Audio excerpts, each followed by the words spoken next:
Hi గారు, welcome to our channel. ప్రస్తుతం మనతో పాటు దాము బాలాజీ గారు సీనియర్ జర్నలిస్ట్ ఉన్నారు. వారితో ఒకసారి మాట్లాడదాం. సార్ నమస్కారం. సార్, పాకిస్తాన్లో ఒక భారీ అణుబాంబు పేలి కిరాణా సెల్స్ అనే ఒక ప్రాంతంలో చాలా మంది వేలాది మంది చనిపోయినట్టుగా కూడా వార్తలు వస్తున్నాయి. కాకపోతే పాకిస్తాన్ దీన్ని బయట ప్రపంచానికి తెలియకుండా దాస్తుందని కూడా చెప్తున్నారు. సో ఈ అణుబాంబు దాడికి భయపడే అటు వెనక్కి తగ్గి ట్రంప్ కాళ్ళు పట్టుకొని మరి భారత్ని సీజ్ ఫైర్ ఒప్పించారని కూడా చెప్తున్నారు. అంటే మొన్నటి వరకు కూడా పాకిస్తాన్ మా దగ్గర అణుబాంబు ఉంది, మేము పేలుస్తామని చెప్పేసి బెదిరింపులకు పాల్పడిన అటువంటి పాకిస్తాన్ ఈ విధంగా వెనక్కి తగ్గడానికి అణుబాంబు దాడే కారణమని చెప్తున్నారు. అసలు ఏం జరిగింది పాకిస్తాన్లో? మరి నిజంగా అణుబాంబు పేలిందా? ఈ వార్తలు నిజమెంతుంది సార్? యాక్చువల్గా ఏంటంటే యుద్ధం ఎవరు కూడా ఇంత సడన్గా ఆపుతారని ఎవరు అనుకోలేదు. ఇండియాలో కానీ పాకిస్తాన్లో కానీ యుద్ధం సడన్గా ఆగిపోతుందని ఎవరు అనుకోలేదు. ఎందుకంటే రోజు రోజుకి పెరుగుతుంది. సో నిజానికి ముఖ్యంగా ఇండియా చాలా అద్భుతంగా చేస్తుంది. ఆల్మోస్ట్ కరాచీని కరాచీ మన సీ పోర్ట్ దగ్గర మన షిప్పుల్ని పెట్టేశాము, అక్కడ రెడీగా ఉన్నాయి. అట్లాగే మన బ్రహ్మోస్ వెపన్స్ ఎయిర్ క్షిపణులు అక్కడ అటాక్ చేసేసాయి.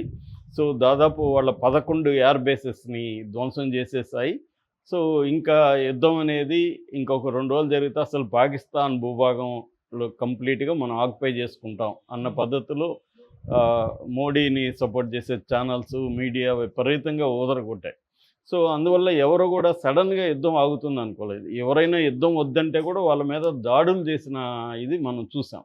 యుద్ధం వద్దు, శాంతి కావాలనుకున్న అని పెట్టిన వాళ్ళ మీద కూడా దాడులు కూడా చేశారు. అంటే యుద్ధం వద్దంటే అది దేశద్రోహం అన్నట్టుగా మాట్లాడారు. అలాంటిది సడన్గా ట్రంప్ ఒక ట్వీట్ చేసేసరికి అందరూ షాక్కి గురయ్యారు. ట్రంప్ ఏం చేశాడు? యుద్ధం ఆగిపోయింది, మేమే మధ్యవర్తిత్వం వహించాము, ఎక్స్ట్రాడినరీ కామన్ సెన్స్, ఇంటెలిజెన్స్ చూపించిన వీళ్ళిద్దరికీ నేను దానేమంటారు అభినందనలు తెలియజేస్తున్నానని ఆయన ట్వీట్ చేసేసరికి ఒక్కసారిగా షాక్ అయ్యారు. ఇది అసలు నమ్మాలా వద్దా అన్నట్టుగా అయిపోయింది. దాని తర్వాత 3 గంటల తర్వాత ఏమైంది? శుక్రవారం 10న ఇవి మన ఆయన Vikram Misri foreign secretary announce చేశాడు, సీజ్ ఫైర్ కరెక్టే, వాళ్ళ డీజీఎంఓ మన డీజీఎంఓ చర్చలు నడిచాయి, సీజ్ ఫైర్ అనేది మేము డిక్లేర్ చేస్తున్నామని చెప్పేశాడు. సో ఇది షాక్కి గురి. ఒక పక్క అక్కడేమో విక్రమ్ మిస్రీ ఏమో ట్రంప్ పేరు ఎత్తట్లేదు, డీజీఎంసే మీట్ అయ్యారు, అయిపోయిందని చెప్పారు.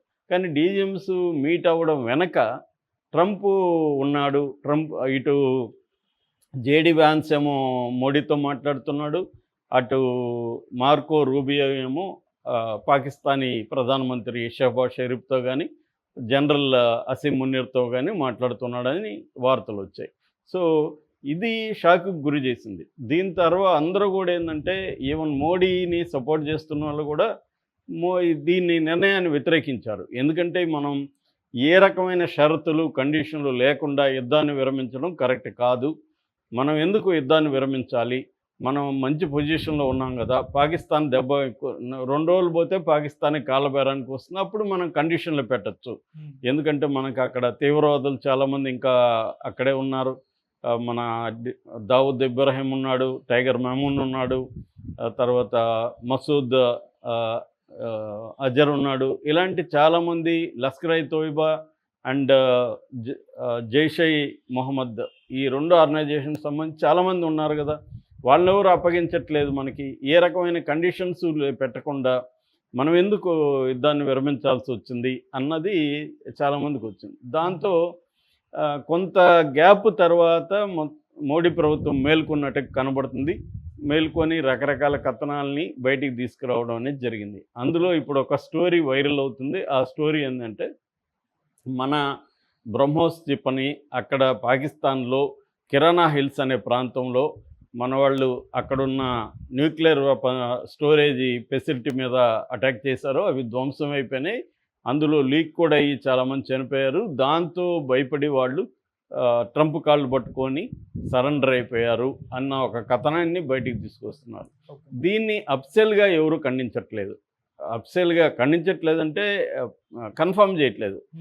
మన ఎయిర్ మార్షల్ ఏకే భారతి ఆయన్ని అడిగారు మీడియా, ఆయన ప్రెస్ మీట్ పెట్టినప్పుడు ఆయన అడిగారు, ఇలాగా కిరాణా హిల్స్ మీద మనం దాడి చేసామంటే మీకు ముందుగా థ్యాంక్స్ చెప్తున్నాను. కిరాణా హిల్స్ అనే ప్రాంతం ఉందని కూడా నాకు తెలియదు. ఆ ప్రాంతంలో న్యూక్లియర్ ఫెసిలిటీ ఉందని కూడా నాకు తెలియదు. ఇది నాకు తెలియజేసినందుకు మీకు థ్యాంక్స్ చెప్తున్నానని ఒక సెటైరికల్గా మాట్లాడాడు. ఏదేమైనా కిరాణా హిల్స్ అనే ప్రాంతంలో ఏముందో నాకు తెలియదు, కానీ అక్కడైతే మేము ఎటువంటి అటాక్ చేయలేదని ఆయన క్లియర్గా అనౌన్స్ చేశాడు. ఇటు పాకిస్తాన్ కూడా వాళ్ళ foreign minister cum deputy CM Ishaq Dar ఆయన కూడా క్లియర్గా ఏం చెప్పాడంటే, ఒక ఎంటీ కొండ మీద మాత్రమే వాళ్ళు వేశారు తప్ప మా ఎటువంటి ఎయిర్ బేస్లు దెబ్బతినలేదు, వాళ్ళు చెప్తున్నట్టుగా ఇది దెబ్బతినలేదు. ఇదంతా కూడా భారత్ చేస్తున్న దుష్ప్రచారం, ముఖ్యంగా గోడి మీడియా చేస్తున్న దుష్ప్రచారం అని వాళ్ళు రాస్తున్నారు. వాళ్ళ పత్రికలు ఎక్కడా కూడా ఇదంతా మెన్షన్ చేయట్లేదు. రెండోది, వాళ్ళు క్లియర్గా ట్రంప్కి కృతజ్ఞతలు కూడా చెప్తున్నారు. ట్రంప్ వల్లనే యుద్ధం ఆగిందనేది వాళ్ళ ఒప్పుకుంటున్నారు.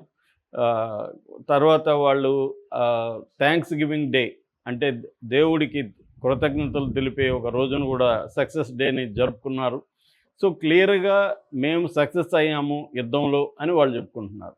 మనమేం చెప్తున్నాం, లేదు వాళ్ళు అణుబాంబు వాళ్ళది లీక్ అయిపోయింది, మనం అటాక్ వల్ల దానివల్ల వాళ్ళ కాళ్ళ బేరానికి వచ్చారని ఒక కథ. దీనికి కన్ఫర్మ్ చేసే ఏది కూడా లేదు. అయితే అసలు ఈ కథనం ఎలా వచ్చింది, ఇంటర్నేషనల్ న్యూయార్క్ టైమ్స్ కూడా దీని గురించి రాసింది ఇండైరెక్ట్గా. సో ఇక్కడ కూడా మనకి ద కమ్యూన్ కానీ తర్వాత ఆవాజ్ ద వాయిస్ లాంటి మీడియా సంస్థలు కూడా దీన్ని చెబుతున్నాయి.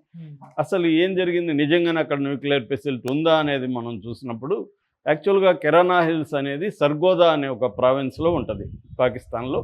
ఇక్కడ సబ్ క్రిటికల్ న్యూక్లియర్ టెస్ట్ అనేది 1980sలోనే చేశారు. యాక్చువల్గా కిరాణా 1 అంటారు దాన్ని. సబ్ క్రిటికల్ న్యూక్లియర్ టెస్ట్ అనేది ఫస్ట్లో అక్కడ చేశారు. దాని తర్వాత 98లో మళ్ళీ మనము పోఖ్రాన్ 2 చేసాము, వాళ్ళు కూడా న్యూక్లియర్ టెస్ట్ చేశారు. 98 తర్వాత కన్ఫర్మ్ అయింది ఇద్దరు 2 దేశాల్లో కూడా ఉన్నాయని. సో అక్కడ నుంచి న్యూక్లియర్ వెపన్స్ ఉన్నట్టు తెలుసు. కాబట్టి ఈ కిరాణా హిల్స్లో న్యూక్లియర్ వార్ హెడ్స్ అయితే ఉన్నాయి అనేది అయితే కన్ఫర్మ్ అయింది. అయితే మనం కిరాణా హిల్స్లో దాడి చేసామా లేదా కన్ఫామ్గా లేదు, కానీ అక్కడ పక్కన ముషాప్ ఎయిర్ బేస్ అంటారు. ముషాప్ ఎయిర్ బేస్కి 20 కిలోమీటర్ల దూరంలోనే ఈ కిరాణా హిల్స్ ఉంటుంది. అంటే ముషాప్ ఎయిర్ బేస్లో అయితే మనం అటాక్ చేసాం. అట్లాగే కుషాబ్ న్యూక్లియర్ కాంప్లెక్స్ అంటారు. ఈ కుషాబ్ న్యూక్లియర్ కాంప్లెక్స్కి 75 కిలోమీటర్ల దూరంలో కిరాణా హిల్స్ ఉంటుంది. సో మనం అక్కడ నూర్ఖాన్ ఎయిర్ బేస్లోను ఈ ముషాప్ ఎయిర్ బేస్లోనూ అటాక్ చేసాం. ఈ 2 కూడా ఈ కిరాణా హిల్స్కి దగ్గరలో ఉన్నాయి. కాబట్టి ఇక్కడికి దాడి చేసిన వాళ్ళు దీని మీద కూడా వస్తారేమో అన్న భయపడి వచ్చిందనేది ఒక కథనం. రెండవది ఏంటంటే, US department of energy aircraft, US department of energy అనే సంస్థ ప్రపంచంలో న్యూక్లియర్ వెపన్ ప్రొలిఫరేషన్కి యాంటీగా పనిచేస్తుంది. ప్రొలిఫరేషన్ అంటే న్యూక్లియర్ వెపన్స్ పెరగడానికి వ్యతిరేకంగా ఈ సంస్థ పనిచేస్తుంది.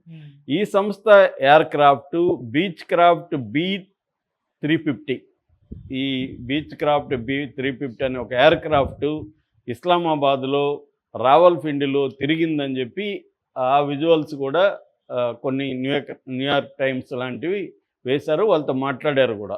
సో అది ఎందుకు ఆ టైంలో ఉంది అంటే, సంథింగ్ ఈజ్ దేర్, అక్కడ ఏదో జరిగింది కాబట్టి ఈ US defence department of energy aircraft అక్కడికి వెళ్ళింది, లేకపోతే అది ఎందుకు వెళ్తుంది అనేది రెండవ లాజిక్ అనమాట. అంటే మనం దాడి చేసామని చెప్పడానికి ఇది రెండవ లాజిక్. సో అందుకనే న్యూయార్క్ టైమ్స్ కూడా స్కాల్పడ్ ఈజీ అనే ఒక మిసైల్ అక్కడ వేసామని చెప్తున్నారు. బ్రహ్మోస్ కాకుండా స్కాల్ప్ అనే మిసైల్ అక్కడ వేసారు. న్యూక్లియర్ స్టోరేజ్ మార్గాన్ని క్లోజ్ చేసేసారు.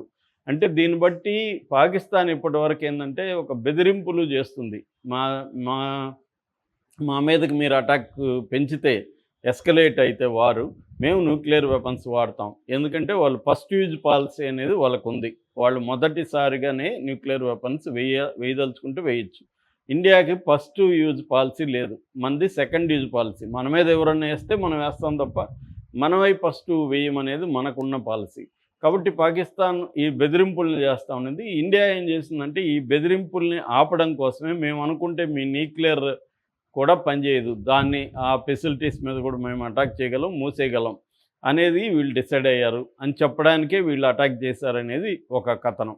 అయితే దీన్ని నిర్ధారించడానికి మాత్రం ఎటువంటి ఇన్ఫర్మేషన్ కూడా ఎవరి దగ్గర లేదు.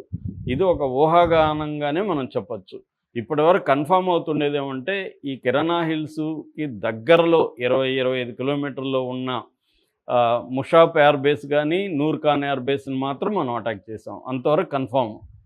అది కూడా పాకిస్తాన్ వాళ్ళు ఒప్పుకోవట్లేదు, అది వేరే విషయం. కానీ అట్లీస్ట్ ఇండియా కన్ఫామ్ చేస్తుంది, అంతేగాని మనం అక్కడ వేస్ట్ అటాక్ చేసామని లేదు. రెండోది లీక్ అయ్యే పరిస్థితి లేదనేది ఎక్స్పర్ట్లు చెప్తున్నారు. చాలామంది న్యూక్లియర్ ఎక్స్పర్ట్ల ఇంటర్వ్యూలు నేను ఈ టాపిక్ మీద విన్నాను. వాళ్ళు ఏం చెప్తున్నారంటే ఫెయిల్ సేఫ్ మెకానిజం ఉంటుంది న్యూక్లియర్ దానికి. ఫెయిల్ సేఫ్ మెకానిజం ఉన్నప్పుడు లీక్ అయ్యేది అనేది జరగదు. కాబట్టి అట్లయితే ప్రపంచంలో చాలా దేశాల్లో కూడా ఇదే సమస్య ఉంది. మొన్న ఇప్పుడు ఇరాన్కి ఇజ్రాయెల్కి వారు వచ్చినప్పుడు కూడా ఇరాన్ న్యూక్లియర్ దీని మీద ఇజ్రాయెల్ వేయలేదు బాంబులు. అప్పట్లో ట్రంప్ ప్రతిపక్షం నుండి ఏమని కూడా డిమాండ్ చేశాడు. ఇప్పుడు డిమాండ్ చేయట్లేదు ఆయన కూడా. సో అట్లా వేయలేదు, ఎందుకంటే అది అంత సాధ్యం కాదు. ఒకసారి అటాక్ చేస్తే వాళ్ళు గమ్మున న్యూక్లియర్ చేస్తారు. ఇప్పుడు రెండోది ఏంటంటే అన్ని న్యూక్లియర్ వార్ హెడ్స్ వాళ్ళ దగ్గర 170 ఉన్నాయి. పాకిస్తాన్ ఒకే దగ్గర పెట్టుకొని కూర్చోరు కదా. వాళ్ళ మంత్రి కూడా అదే అన్నాడు కదా, మా దగ్గర 130 మేము డిఫరెంట్ ప్లేసెస్లో పెట్టున్నామని. సో డిఫరెంట్ ప్లేసెస్లో పెడతారు, అన్నిటి మీద మనం అటాక్ చేయలేము. ఓన్లీ వాళ్ళు చెప్తున్నది కూడా కిరాణా హిల్స్ అనే. కిరాణా హిల్స్లో ఉన్నదైతే వాస్తవమే, కానీ అది చాలా స్ట్రాంగ్గా ఉంటుంది. డిఫెన్స్ వాళ్ళ ఆధ్వర్యంలో ఉంటుంది, మల్టీ లేయర్ సెక్యూరిటీ ఉంటుంది, రీఇన్ఫోర్స్డ్ టన్నెల్స్ ఉన్నాయి. ఆ టన్నెల్స్ లోపలికి వెళ్ళాలి, అవన్నీ కష్టం అనేది ఒక వెర్షను. కానీ బంకర్ ని బ్రేక్ చేసే బంకర్ బస్టింగ్ మ్యూనిషన్స్ అంటారు, అట్లాంటి బంకర్ బస్టింగ్ మ్యూనిషన్స్ ఉన్నప్పుడు అవి బ్రేక్ అయితే చేయగలవచ్చు, కానీ లీక్ అయ్యేది మాత్రం సాధ్యం కాదనేది ఎక్కువ మంది ఎక్స్పర్ట్లు చెప్తున్నారు. సో ఈ న్యూక్లియర్ ఎక్స్ప్లోజన్ ఈ థియరీ అంతా కూడా సైకలాజికల్ వార్ఫేర్లో భాగం తప్ప రియల్గా అది లీక్ అయిపోయి వేల మంది చనిపోయినది అనేది అబద్ధం అనేది చెప్తున్నారు. సో ఇప్పుడు ఏంటంటే మోడీ సీజ్ ఫైర్కి ఒప్పుకోవడాన్ని వ్యతిరేకిస్తున్నారు కాబట్టి మొత్తం 140 కోట్ల ప్రజల్ని ఒక నిరాశలోకి నెట్టింది కాబట్టి ఈ సీజ్